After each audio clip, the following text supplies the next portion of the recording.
To kana gani kamar haka idan ka shigo cikin sidira ɗinka kamar haka, daga ƙasan nan can ƙasa ga home, wallet, ga swap, ga send, sai ka taɓa swap. Idan ka taɓa swap, bari mu taɓa shi, ka taɓa swap haka. Ok, ba swap ba, sorry, wallet za ka taɓa. Wallet ɗin na biyun kenan, ka taɓa wallet na biyun. To za ka ga daga can, daga sama ga inda aka saka token swap, ga inda aka saka sidira swap. Misali bari in ma screenshot, bari in nuna ma gurin dai kawai yadda za ka gane. Misali idan bayan ka taɓa wallet kenan, za ka zo nan gurin sai ka taɓa wannan. Wannan ɗin nan sidira swap ɗin nan shi za ka taɓa. In ka taɓa shi, so zai nuna maka nan haka. In nuna maka nan haka, so za ka ga ya nuna maka swap token a nan. Swap token, sai ka taɓa swap token ɗin, wannan swap token ɗin. In ka taɓa shi, to zai ce maka nan da awa 48 ka dawo, amma ba zai kai awa 48 ɗin ba. Sai ka fita daga cikin app ɗin, amma ka bar datan ka a buɗe in so samu ne. Ka bar datan ka a buɗe, nan da kamar minti 10 haka sai ka koma ciki. In ka koma ciki sai ka refresh, ko kuma in ka koma ciki ɗin, ko kuma abin da kawai ma za ka yi.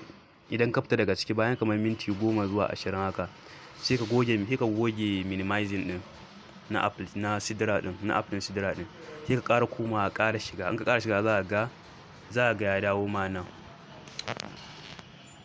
Za ka ga da inda yake ɗin nan, za ka ga ya bar gurin ya dawo na ƙasa. Gurin da kake taɓa mining, to ba a gurin ba, za ka ga ya dawo gurin na ƙasa. To shine ya baka damar turawa. Daga nan kuma idan ya haka, sai ka zo ka taɓa send na ƙarshen. Banda wallet, banda swap, send na ƙarshen. Idan ka taɓa shi, to gurin da aka saka username ɗin nan ko address, to nan gurin nan za ka yi amfani da shi. Idan na tura maka address ɗin, sai ka saka shi a gurin. Idan ka saka shi a gurin, misali in ka saka shi a gurin kamar haka, sai ka taɓa next. In ka taɓa next, zai nuno maka nan gurin haka. To abin da za ka yi, ba kawai rubuta amount ɗin za ka yi guda 200 ba. Ko ka rubuta amount ɗin guda 200 to ba zai yi ba. Sai ka taɓa inda aka rubuta SDA ɗin nan. SDA, bari in nuna maka gurin.